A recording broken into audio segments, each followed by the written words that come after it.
Hey, great. Hey everyone, welcome to the Denisha Keating Show. Super excited to have our very first and amazing guest, Aiden, on. He is a marketing guru, and if you look at his Instagram and his social media presence, it is everything that we would hope for when it comes to marketing ourselves. So, Aiden, I'm just going to have you jump in and just introduce who you are, what you do, when you started doing all of this, and we'll just dig right in. Sure. So, I mean, essentially, I run two companies, so a marketing agency, and I also run Velvet Voice PR, which is a public relations firm. And what we do is we just help entrepreneurs position themselves as industry leading authorities. And there's a number of ways you could go about doing that: social media, press, TV, influencer collaborations. Those are some of the ways which we help our clients. I love that. So I know a ton of former foster youth who advocate for themselves. They do advocacy work, they do things with social media, they do books, they launch things. I know authors who do the same thing. And one of the biggest hurdles that we face is knowing that we're choosing the right firm. I know there are a ton of agencies out there that make a lot of promises, but they don't really follow through. So, what makes your company different? I would say that one of the key things which makes my company different is we focus heavily on certain industries. For one, we focus on like primarily like doctors and AI. That's what we're typically focused on right now, just specifically focused on getting them results. So we're highly connected within that field. And then on the other aspects, I would say we're more connected. The majority of the industry, like 99% of public relations firms can't guarantee anything. We're super connected with like different journalists, different like podcasts, TV interviews, etc. So we're able to guarantee specific placements. So those are a couple of ways which differentiate us. Okay, so what I'm hearing is it's not just about picking a PR firm. It's about knowing who their connection is and making sure that's within their niche. Am I hearing that correct? Yeah, yeah, definitely. I mean, Okay. PR can be pretty broad, but I mean, most people Yeah. they aren't very connected as PR firms, Yeah. like, and that's kind of an issue because I hear people talk about how they spent like 20, $30,000 and they got literally nothing. And that's Yes. unfortunately the start for most people into PR is they spend a bunch of money, they literally get nothing, don't have a single placement, nothing to show for it. So they have a sort of a bad taste in their mouth. But we guarantee Yes. everything, so we don't people don't have to worry about things like that. See, that's something that I've talked to a lot of people about is that they're like, wow, I spent $15,000 with this promise to get me on like Good Morning America or a TED Talk. And then I started doing some research and I found that you don't actually pay to go on a TED Talk. You get invited to go on a TED Talk. So it was Correct. something that was different for me when I started looking into it, where it was like, well, how do we do this without a PR? Like it's a lot harder to move forward. And I think there is a pressure to be present on social media. But if someone was just getting started, maybe they just launched a book, in Mhm. your expertise, what is the best way to start advertising that would actually bring in traction for someone to say, hey, what are you about? So when it comes to books, I would say the number one way is through podcasts and TV interviews. Those are probably the easiest ways. Like for example, like one of our clients, we got them onto 2025 podcasts. They were able to become a New York Times bestseller due to that. Also through TV, Fox and Friends, that type of thing. These books sell incredibly fast. The point that I have to tell clients, like, you gotta have the website up really well because we've seen people's websites crash because they're getting so many sales. Okay, And but we want that. yes, But yes. can you touch on what do you mean? Okay, so I was walking with a friend and she said that one of the places said we'll build you a website, and what it was just to hold where the book was on their website. So when you say your website needs to be ready, can you explain that a little bit? Because that's very different than just having like it on Amazon. It's very, very different. Yeah, definitely. So, I mean, there's different site hosting plans and stuff, and they can handle a certain number of users. And most people are okay with that. They can handle like the lowest plan because they're not, though it's totally fine if they have like 1,000 users or anything like that is normal. But if suddenly there's like 5,000 people on a site, that causes a site to be like really slow and break down, etc. So there's different site hosting plans where you can basically pay more money. It's like, I don't know, extra 50, $100 or something a month. But if it means that you get more book sales, then it could be worth it, especially if you're trying to become a bestseller. I love that. Do you have any recommendations of places for people to start with, like what kind of website, how it should look? what would be your advice on where they should start? Well, when it comes to initially having a website, I mean, it depends on the budget for most companies. Like usually like a simple one-page website is fine for most businesses getting started. However, if someone's looking to generate actual leads off of their website, you need to have at least a 4 to 5 page website. If you don't have that, you can't rank for any keywords online. So you must basically have like 4 or 5 pages at least. And ideally speaking, if I were to get super like ideal, you want to have like a blog as well and consistently post, because the thing is Google looks how often are you posting? How active is this website? Most Yes. businesses don't really post that frequently, so Google doesn't prioritize their content. They're like, okay, this website doesn't post that often, so we're not going to prioritize it. But I've seen people who are not very good at SEO, but they just consistently post it on their blog every like week or so, and then within like just a year's time, they're getting like 2,000 website traffic visits a month just Oh, from their wow. blog. And if you actually did it and you had like an SEO expertise and stuff like that, and you specifically went for like individual keywords and stuff like that, that effect could be like multiplied. Okay, so this is like a whole strategy that you're like, hey, let's start basic. Get a website, start posting on a blog. And when you say keywords, what do you mean by that? What I mean by that is like local keywords. So, like for example, in the cases of like a dentist or something, there's like local keywords you're trying to rank for, like local cities. So, North Oh, Kingstown, yeah. Realtor, whatever you're trying to rank for particular services, you can use Google Keyword Planner to figure out what those keywords are. Because sometimes people don't know what those keywords are, and you can Yeah. specifically use Google Keyword Planner, and it will tell you which keywords have search volume and which keywords actually matter, and then you can try to Yeah. rank for those different ones. I love that. Okay, I'm learning so much. Even like I don't know what I'm doing when it comes to marketing on social media, but I also know another avenue is social media, podcasts, being on people's like even if they're a tiny podcast, the best thing to do is just get on their podcast so people when they look up your name, they see you. You want to have someone once told me you don't want to be a ghost on Google. You want to be able to they want to find you if you want to be your footprint needs to be there. So what are some ways that are very simple for people to start if it maybe it's not a blog? What else can they do outside of just how do they do that on social media? How do they do that on Instagram? Because you have over 6 million people following you on Instagram, which is incredible. I'm like, wow, like how did that even happen? So how did you grow to a 6 million following on social media? I mean, we're very connected with like a lot of influencers, so it's sort of natural that happened, just due to that. But in regards to like what most people would do, I would probably just say consistently like posting on stories. That's like one of the key things where you can get like a lot of reach. We've noticed polls do Yeah. pretty well right now over Instagram. Um, I would probably say in terms of trends over social media, what I would say is Instagram Reels are still doing very well. Yeah. Though occasionally images are sort of Mhm. coming back. I think the CEO of Instagram came on recently and he mentioned that like, images can still be relevant because a lot of people are not using them as often, which kind of makes them more rare because for a while people were just using images and Yeah. now people are searching at Reels. So suddenly images can work still to be able to do that.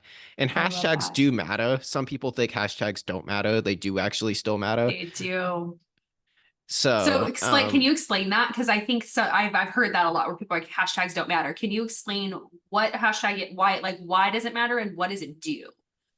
so hashtags just help you get additional reach. So basically, you could do research in regards to people similar in your niche who already have a following, what types of hashtags they are using. And I would probably look for like, 5, 10, 15 different hashtags and figure out what they're using and just start basically trying that out and seeing how much additional reach you're getting and kind of switch it around. It's pretty simple, Love like to that. figure out people who are like basically influencers in your niche and basically just adopting that topic. And that same strategy can be Yeah. applied over Instagram, TikTok, those types of things. I would say TikTok is probably the one with the highest reach though right now. Yeah. Just because I mean I know tons of people who didn't quite frankly know quote unquote social media expertise, but they have like 100,000, 200,000 followers on TikTok, and it's simply just by posting consistently and posting either like entertaining type of content or something which actually provides like a lot of value, that type of Yeah. thing. But TikTok is still extremely easy. I mean, there is potential that it does get banned in a couple months. That's to be decided. But Oh, so it's so like, yeah. Because can you explain why? Like, what's that? I want some people to understand that what you mean. Like, it's not. Can you explain what it means that you said with being banned? Yeah, I mean, there was this potential like Biden had like basically put into like a potential law that should get banned within the next 2, 3 months. However, TikTok is fighting that in court, and they're trying to say like that's unconstitutional. This has never been done for like any other types of companies like them. There's actually no proof, they're arguing, that they've done anything in terms of China connections and stuff like that. They claim there's no actual Yeah. proof. These are all just allegations. You can't like basically do things just based on allegations.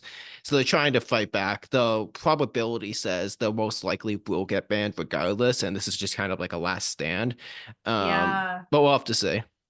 So when the reason I'm like, hey, let's talk about this for a second is I know so many people who put their eggs all in one basket.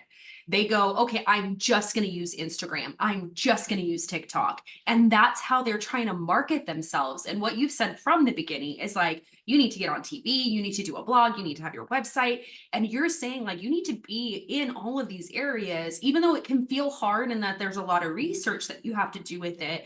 The important thing is visibility, because if something like this happens, like your website gets pulled, your TikTok, it gets banned. Like what would be the,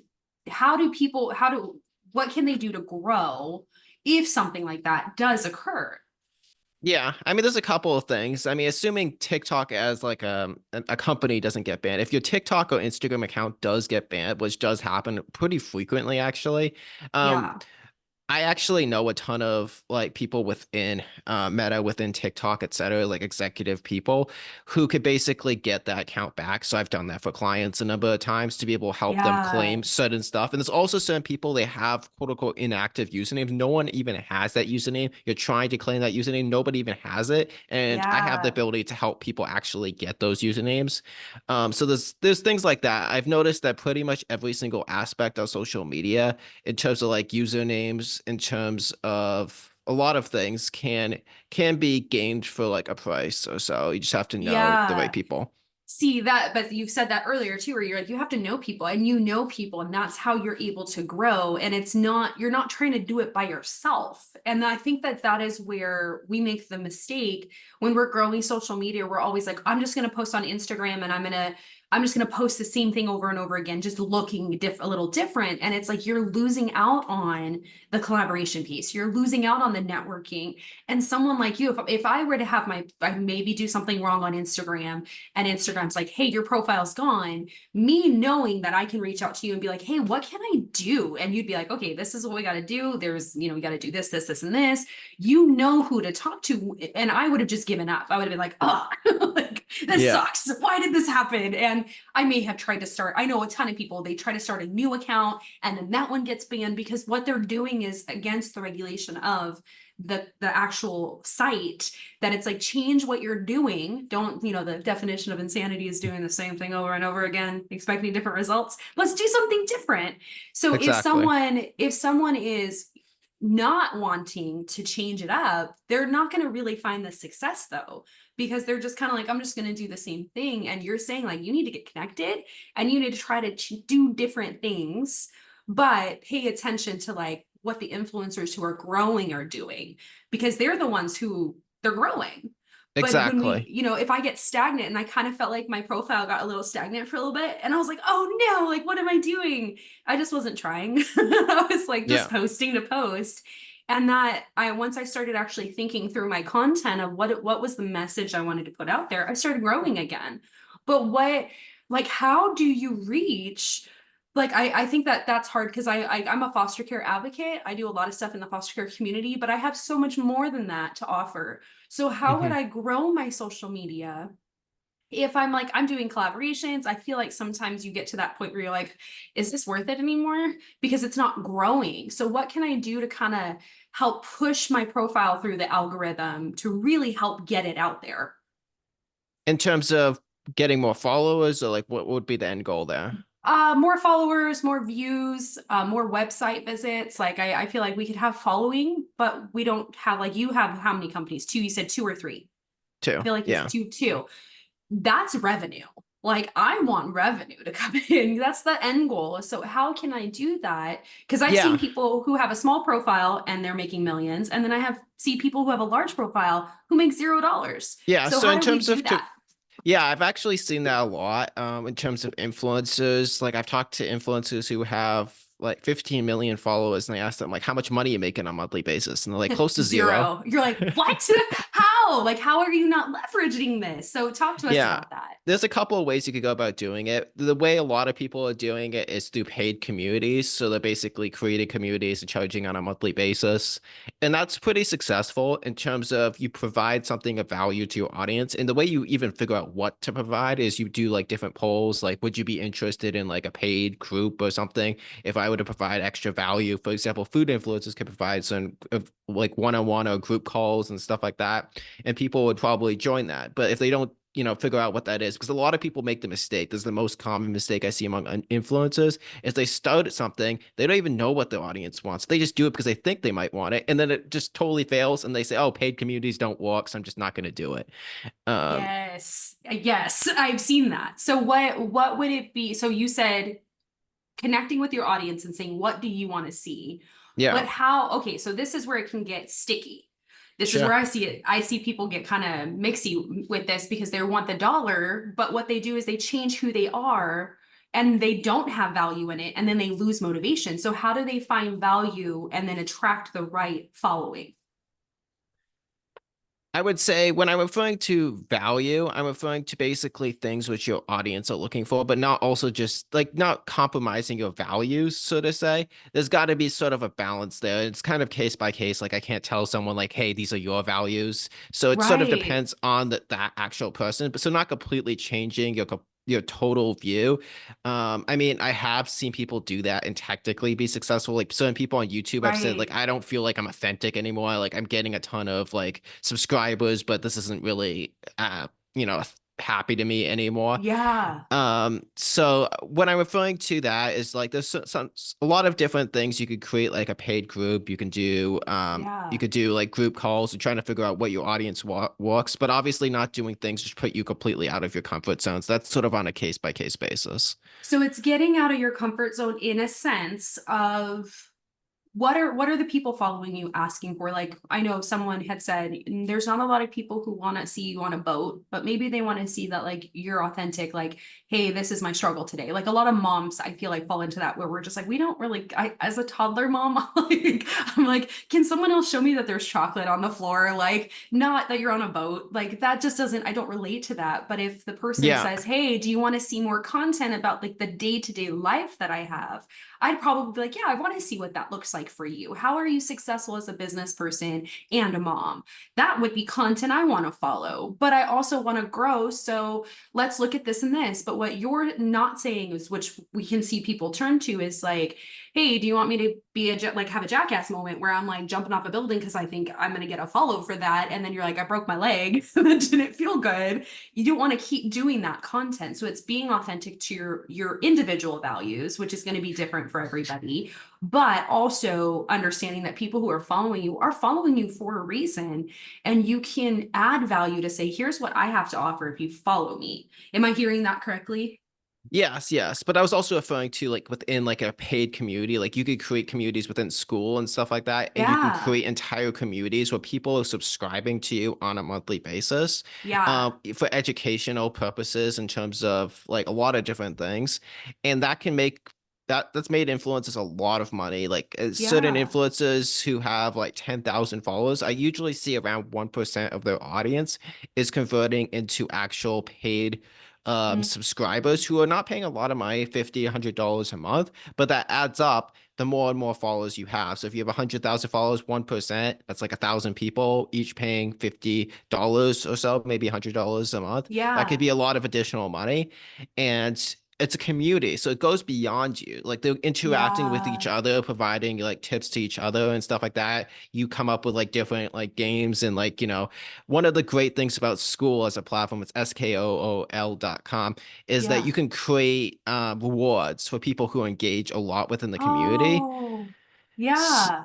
So that's really nice that like it basically incentivizes people to be highly helpful to each other and stuff like that. And you can determine what those like particular words are. Like maybe Yeah. it's like for certain coaches and stuff, like it's something to like one of their events and stuff like that if you reach a certain level and stuff. Yeah. So that's kind of like that level of converting followers into actual money. Yeah, and I've seen that kind of I know like Instagram has like this thing where you can be like, "Hey, if you want to be a part of my subscription, you can pay extra to be a part of it." But I've joined a couple and then it was like, "Hey, I'm going to talk dirt on this other person." And I'm like, "I don't want to be a part of this." But you're saying don't even get on the app. Get into a separate website, get off, Yes, like get them off of the Instagram, the Facebook, because if those get shut down or go down for a day, you lose that interaction versus the exactly. community you still have up and running. So getting them into it, but offering the pieces, the value, the educational piece, and then collaborate community, not just here's my service, here's my class, come take my class again. It's here's what value in the community am I bringing? So if Exactly. let's say that someone tried to do something like that and maybe they didn't market it well, or maybe they started the platform, people started paying and there was nothing in there of value. How do they come back from that when they've done it maybe for a couple months and had some bad reviews? How do we come back to being like, hey, here's what you're paying for now? How do you get back people who have essentially left? Is that what you're asking? Maybe left or maybe like get going in your community. How do you go from not having good content to having a community content? Yeah, I mean, you could definitely try to revamp in terms of providing like a different, like not obviously providing the exact same thing, but trying to ask your community like what would you actually want and trying to really go back and do that initial market research again. And then from Okay. there, basically, it's basically a funnel. So the first step is the Instagram like stories, figuring out what your audience wants, and then certain Yeah. people will respond back to that story. And then from there, essentially, what you would do is. Well, you'd want to talk to at least five, six people over the phone, figure out exactly what they want, talk in depth with those particular followers who do respond back to that story. And then Yeah. from there, actually like creating a sales what I refer to as like a video sales letter, which basically breaks down exactly what people basically gets people super excited about the community. And once they join Yeah. the community, having them to have like a fantastic experience, making sure there's like rewards, incentives, and stuff like that. Some people put a course within there. Some people have like group coaching calls. There's a lot of Yeah. different things you can do within that. Some people have like a mastermind, and some people combine all those elements. And there are groups on Skool right now, which are making, $100,000, $200,000 a month. And they're not Oh really my big gosh. influence. I look at the people Yeah. who are at the top, and oftentimes they have 100,000 followers, 150,000 followers. They don't have a lot of followers, but yet they're making way more money than the people with 10 million, 20 million followers because they're actually leveraging their followers to actually make them money. And their followers are actually happy too because they're getting the exclusive content. Yeah. That's insane because I think when we think someone has millions of viewers or the followings, we're like, oh, they must be making millions and millions of dollars. But you're like, hey, it's actually about your leverage. That's what it comes down to. And if you don't know how to leverage your audience, you're not going to get the money at the end. And like I'm sitting back, I'm like, man, that would be a game changer if we learned how to leverage our audience. And it's different. You've already said like it's different per person's audience, but do you like how do you walk someone through like okay this is how you're not leveraging your people right now to this is how you could leverage them. I usually just break it down in like a step-by-step process. Like I have like basically step one, like obviously you want to like do market research. Step two, you need to actually create like a video sales letter and to actually talk to these people in regards to like Yeah. what they want. And usually that could be like 30 minutes and stuff like that. Just going really in depth. I have like certain questions, which I have found to be pretty effective in terms of actually figuring out what people really would find value out of, and just Yeah, asking them point blank, like, if I made something like this, is this something you would pay for or like be potentially be interested in paying for? right. Um, and yeah, and then if the answer is no, obviously kind of starting to think, well, what would you? And then like trying to figure out what that is. And then after that, then creating that actual thing. And what I usually recommend initially is launching what I refer to as like an MVP, like a minimum viable product. So you have a community which is, somewhat there. It has like a course and stuff like that, some initial content. And you basically get those first like initial users and you explain it to them like, hey, this is still just kind of getting started. It's just like a test concept and stuff, and getting some of those initial people in there. Then from there, it starts to have more tractions. If they start posting like testimonials and stuff like that on social media, you repost that onto your Instagram. And it is always just like having one of the mistakes people are making is they have a link tree. You might have noticed that, though, they have the equivalent of a link tree, and it doesn't really I work. have that. Yeah. It doesn't work. It's too much. It's too much. Yeah, So it's explain, yeah, what from your go ahead. This is your field. Yes. Yeah, it just doesn't work really in terms of like you're losing multiple clicks. Like people click on this and they click on that, and then you just lose them. So if you want Yeah. to push people to like a community, typically it's just like a one-click thing. Or another potential thing, which I've seen do pretty well, is pushing people to like a webinar, which teaches them about like this is what you do, and just like having like a weekly webinar where just people jump on and stuff like that. So that could be another thing. So there could be either like a video Yeah. sales letter, which then pushes people to a webinar where you kind of go more in depth in regards to exactly this is what the community is. And I've seen people go on these webinars and they'll be like, say like put in the chat, yes, if you want to like go forward with this. You see all these people do that and they send over the link, and then a bunch of people just sign up just like that. And then they're part of like the community. So there's a Yeah. couple of different ways. And the other ways through like a free community where you initially start out like a free community where you're initially just providing some value. And then from the free community, pushing people over to the paid community. So those are a couple of ways which I've seen work. You make this sound so easy. And Yeah. I have taken so many courses on this, and I'm always leaving so overwhelmed. And this is like the first time I think I've sat with someone and it's just like, okay, start simple. And I'm like, oh, I could do this. Like I could do this and Yeah. not feel overwhelmed. And like I've already kind of started my own little community too, where it's, people who want to be authors and speakers, but they're not attracting an agent. Because that's the big thing, is that a lot of traditional publishers, they want a huge following for you because they want to leverage that audience that you already have following you, but we are not leveraging our audience well enough to get that bookseller, to get that agent. But you're saying like, hey, you don't need to have a large following for this. You could literally have 10,000, 100,000 people following you, and you're making some sort of money off of it. So it Correct. is about sitting back, really analyzing, being honest. And I love that you said, like, you asked the question, like, would you buy this? Would you buy this? And it's like, well, no. It's like, okay, then you got to think of something that someone would want to buy. Like, if you're not willing to buy your own product, who else would? And I'm like, Yeah. dude, that's kind of hard to ask, but like, yes, like that is a great question to ask. And you answer things so simply.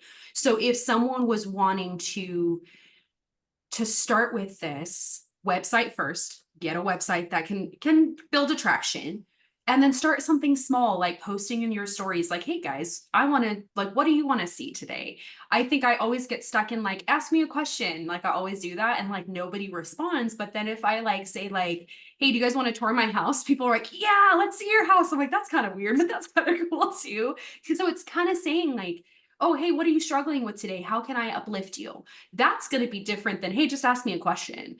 Because it's more of, I think what it comes down to is really, do I feel connected to who I'm following, versus like, yeah, I don't want to ask you another question. Like I want to know that you're going to answer.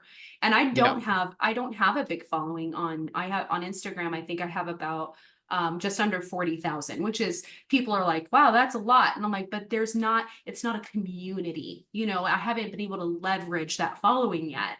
And so now it's like, oh, I can start small and start these little things of just like, hey, like, how is your guys' day going? Message me. I want to hear from you. And I've had people do that and they're like, wow, you answered my message. No, you didn't have someone else doing it for you. And I'm like, people do that. And they're like, yeah, like you'd be surprised. Like people do that. So you're all about like leverage your community, then have something of value to offer, and then manage that leverage. Like, actually post, go on and do a webinar, go on and educate. Don't just be like, hey, come buy this free download. Like, really, like, give them more than just Yeah. another download out there. So what you said, webinars a good way. What are some other good ways to really like bring people in to be like, hey, we're building a community, we're not just building another download that you download? Yeah, I mean, I would probably just say like it's very well explained within like certain videos, like posting a video of like a testimonial and stuff like that from certain people. And that takes time, which is the reason why I mentioned like the minimum viable product initially. So getting those testimonials and stuff and just kind of like reposting like that type of content to your Instagram once you have like those first like 5, 6 people who are extremely happy with that. And then over time, it just starts to stack and stack and stack. And you have like suddenly a bunch of stuff and always just having a call to action. I've noticed one thing which is Yeah. still very almost like overpowered on social media. I've seen this on Instagram and Twitter as like a call to action for like a specific one word, like comment whatever if you want that. And it just works Yeah. really well. And tons of people Yeah. just start commenting and then pushing like basically pushing those people to a funnel where they're then sent a message about that particular free resource. So basically you could provide like a guide. That's a common strategy. Like, hey, comment whatever if you want a free guide on how to do XYZ. People comment that. And then basically what you do is you push them towards, you provide them that guide, and then you basically end up pushing them to that video sales letter slash webinar where you provide them even more value on that subject. And then from there, once they're into that, then they potentially will join your free community or paid community, depending on what you're looking to do. And then you get that residual monthly income, and then they stay because they're happy and they're like, they're part of a community Yeah. now. And people will actually invest to do that. So the top ways which I see people making mistakes is they think the Instagram way is good. They also think Patreon is a good way to do it. Those are not good ways. You're losing out a lot of money by doing that. And a third way, which I see, which I think is ridiculous, but I see people trying to sell physical products while simultaneously trying to be like an influencer, which is a horrible Okay. idea because I've seen that actually burn influencers' reputations. And on top of that, it has super low profit margins. There's super way higher profit margins with the community since you basically profit close to everything. Mhm. So it's just a way better model. Would you mind talking about what you mean by a physical product? Because I think some people think like, just what do you consider a physical product? I'm just referring to physical products, like an actual good, like you'd pick up on Amazon, like a book or something like that, physical item, which you actually have to ship out. Something like that is not a good idea. I see some people just trying to sell merch and stuff like that. Well, that can get sales and stuff like that. The primary focus should be on some sort of community because then you can get the monthly income. You don't have to worry like, oh wait, this thing didn't actually reach this person. Now this person's gonna write a bad review about how it never got to them and Okay. stuff like that. And then you have to pay Yeah. out all these like, margins, and there's unexpected like costs, like maybe inventory didn't come or something, and that leads to Yeah. delay. There's all these different types of potential issues. Yeah, and like it's not bad to have a book, but you're saying like don't make that the sole focus. You're like, hey, Correct. actually do the community where you can consistently offer value, and then it will kind of level out where it's like, okay, you had to send a second book, you're not eating the cost. Oh, Yeah. the person's book was damaged, and what you want to do instead of saying sorry, that sucks, you'll be like, hey, let me send you another book because you're already providing value over here that you're not going, well, I need every dime that I get from this book that I have. And Yeah. yeah, I get And there's that. That also makes like one sense. other aspect too is this like in the community, it's not just you who provides value. That's like the great thing about it because people incentivize, it becomes much bigger than you. Yes. There's tons of people who like become experts due to consuming your content, and they'll provide like people ask a Yes. question and they're answering it for you, them, and they go out and do additional research. So suddenly there's rather just you, there's like 10, 20, 30 different experts within there. So it becomes Yeah. much bigger than just like the influencer themselves. Now, would you be paying those experts, or is that just Now, people who are people rising because they want to help other people? People do it because they want to get further levels and stuff like that. So like getting to like level 8, level 9, level 10, they want to hit those levels. And in order to do that, they have to do a certain level of engagement. So that's the way they rationalize it because they're like, oh, I might get Yeah. this mentorship. I get to be able to go like one-on-one in this, I don't know, private event or whatever, where I could talk to this person. I need to be able to participate. And they're only allowed to get it if you actually provide value within Yes. these particular answers. So therefore, they're incentivized to provide value. I love that because I think the scary thing is like, as I'm building the community that I'm building, I'm like, oh my gosh, what if like someone comes in and tries to sell? And that's just a rule that you have within the community where you Correct. say, hey, you are not allowed to sell here. One, and Correct. two, if you are, you will lose your membership and you're out. Like you're not going to be here because this is not what you're Exactly. coming in this community for. And I forget those rules sometimes because I think I get so scared of just doing it and trying and, you know, asking people around me who are doing it to say, how are you doing this successfully? But what I'm hearing is that it's possible. And it makes me excited because I keep getting overwhelmed with it. So we're gonna have to talk. I'm gonna have to like tap into you and be like, what do I do? Because it is definitely overwhelming to build something, but there are so many websites out there that videos, like you said, there's a ton of already created YouTube stuff that we can look at and say, okay, how do I do this? How do I do that? You're available for people to connect with. Like Mhm. that is crazy for me that we live in an age where we're like, well, we can't do it. And it's like we have everything at our fingertips, but it is very overwhelming to have information overload.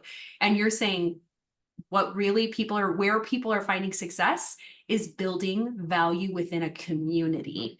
And that I think is where like I'm like I want to leverage that, but I also want to provide value to a community. So that way it's not just like yes, money is nice, but it's also really cool to be like, hey, I'm making a difference for people who are coming in to my community. So would you mind, I looked up on Instagram, would you mind telling people how old you are and how old you were when you started your two companies? Yeah, so I'm 25 right now, and I believe I started the company I think like 4 or 5 years ago. I don't know the exact date, but Yeah. around 4 or 5 years ago. Yeah, I think. That's so cool. You're like Yeah, 18, 19 at that point, and yeah, then like you around just that. blew up. And it's so I think that I love that because so many people are like, well, I have to wait until I'm older and I can't do it. And it's like everyone can do this, Hmm. but you have to be willing to try. And you were just like, let's go. And that I think if you were to give advice to someone on anything, what would it be? I would say if you're going to do something, actually commit to doing it. Don't just do it on one of those things where, like, at the beginning of the year, people make these resolutions and stuff. I think that's the worst possible idea and a very bad idea. And it's much better if you're actually going to do something rather than setting this crazy goal, like, hey, I want to make $1 million or $100,000, whatever your goal is, taking that yearly goal and breaking it down in chunks. So I'm a big fan of that, like setting it into chunks. So taking that 10-year goal, breaking it into like a year. What was that in an hour in a month? What is that in a week? What is that in a day? And that way you know you're hitting those KPIs. And it shouldn't just be singular goals. It should be like health, wealth, happiness, relationships, and have like specific KPIs for each of them. And KPIs is like key performance, like indicators, and just having that set so that way you know whether you're reaching those goals. But so that way at the end of the year, you're like, why didn't I hit this target? It's because I wasn't hitting my KPI. So you have to be able to actually adjust because so many people don't know what they're supposed to be doing on a daily basis and therefore they don't meet their goals. So you have to You're reverse calling me engineer out. everything. I don't like it. Yeah. You're calling me out. But it's true. Like I really do think like when I'm the most successful in my business and what I do and my happiness, I've sat down and I planned out, even just like you said, just month to month. Like, let me plan out the next 6 months. What do I want to achieve in 6 months? Okay, how do I break that down to month, to week, to day? And then I'm like, when I get to that, I have a hard time reevaluating and saying, okay, why did I not reach that for this month? And that, like, then we get on burnout and we're like, well, now I'm burned out. It's like, well, why are you burned out though? Like, how did you get to burnout? Oh, because you didn't schedule your week and you lost track of your week.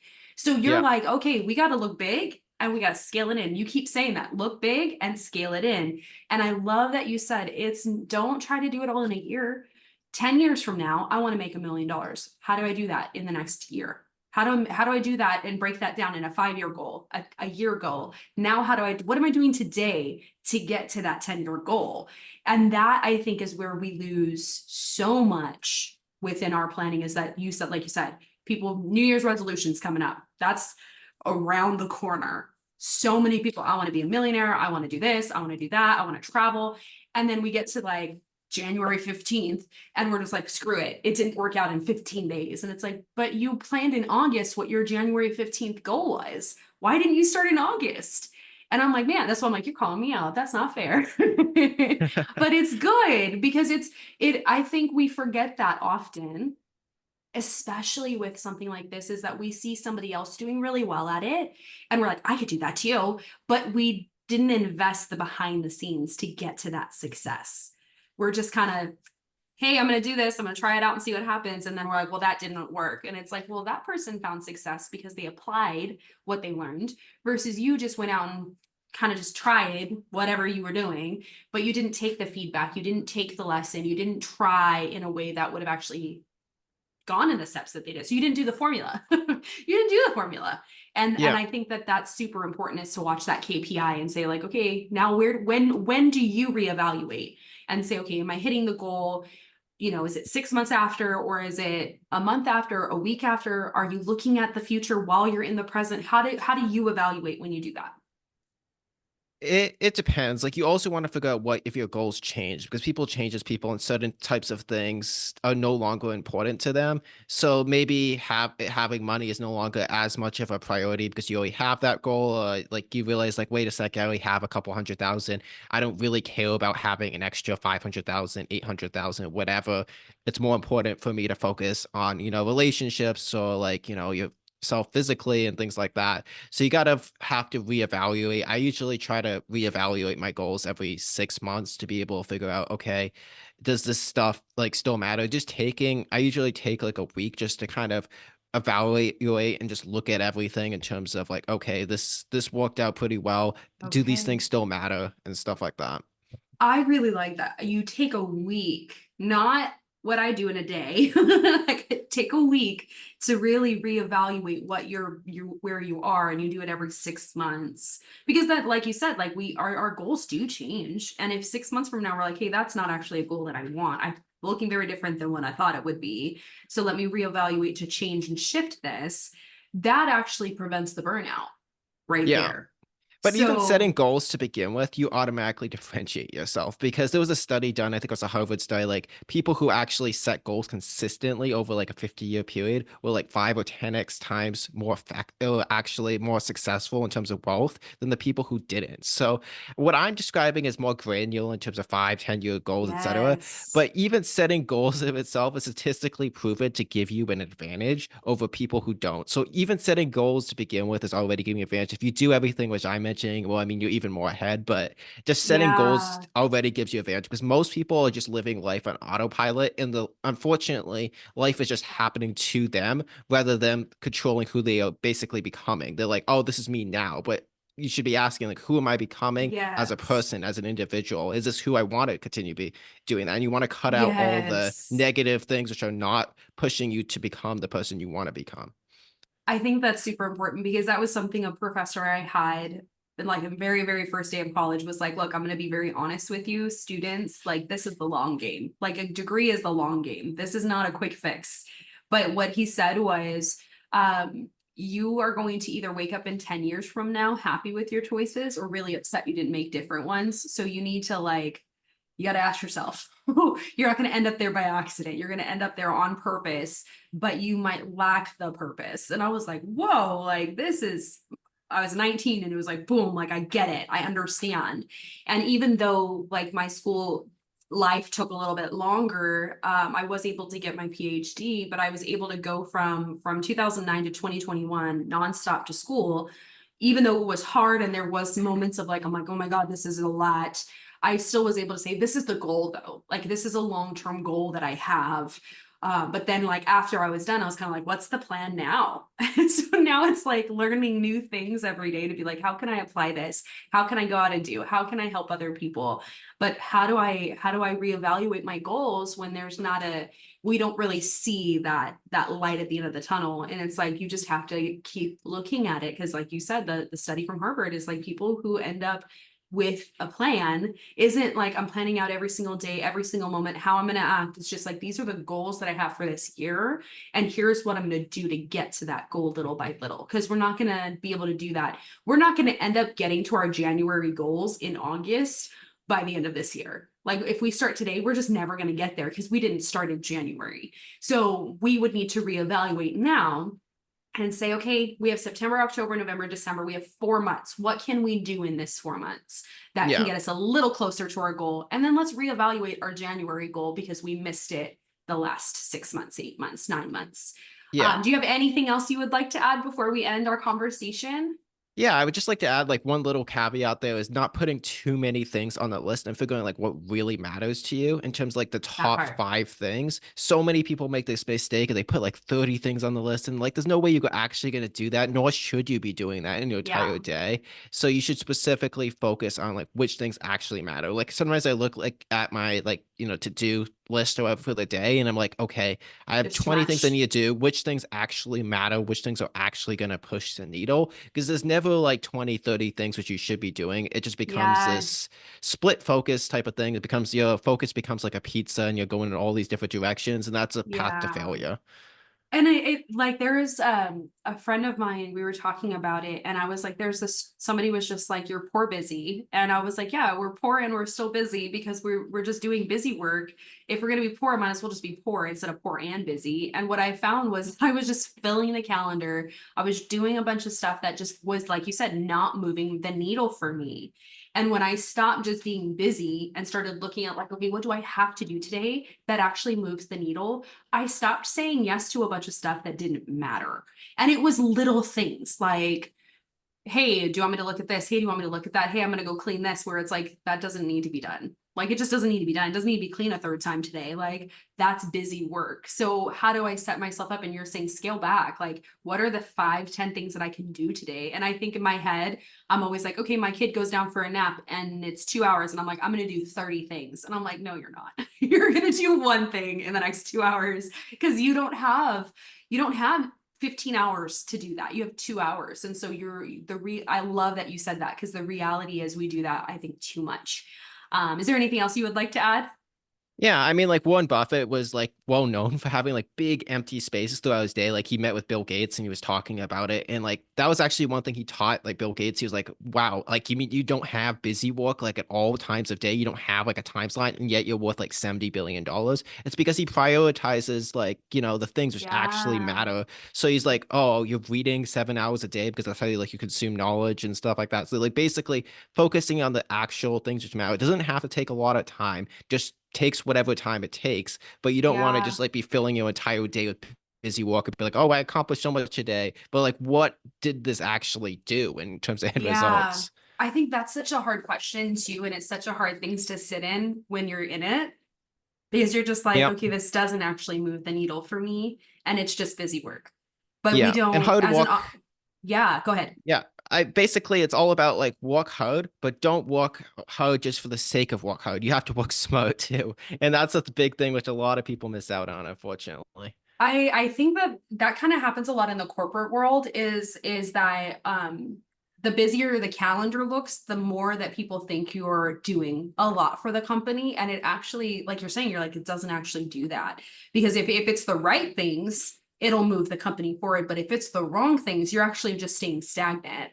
And I had to get out of that mindset when I left a couple of the jobs I had, because it was like, if you're not busy from 8 to 5, you're not working. And it was like, no, I can do this in 2 hours versus a coworker who does that in 8.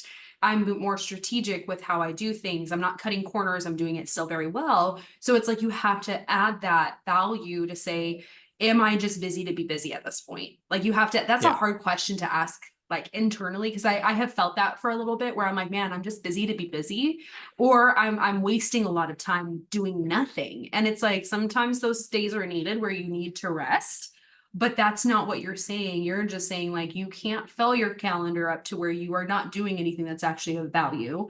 But also there's going to be times where you actually want to leave calendar space to say this needs to be a 4 hour thing because I'm learning something. I'm getting value out of the time that I'm putting on this. I love that. Anything else you want to add? Well, I mean, I think that basically sums it up pretty well in terms of everything. Yeah. This is amazing. I'm like super excited because this is just really good for me too, and really reassuring of like all the things I was thinking, but also I learned a ton from you, which is Sure. so cool. So I'm going to have people like follow, hopefully people follow. I know this is our following is always fun, but it is such Sure. an honor to meet you and like hear from you directly.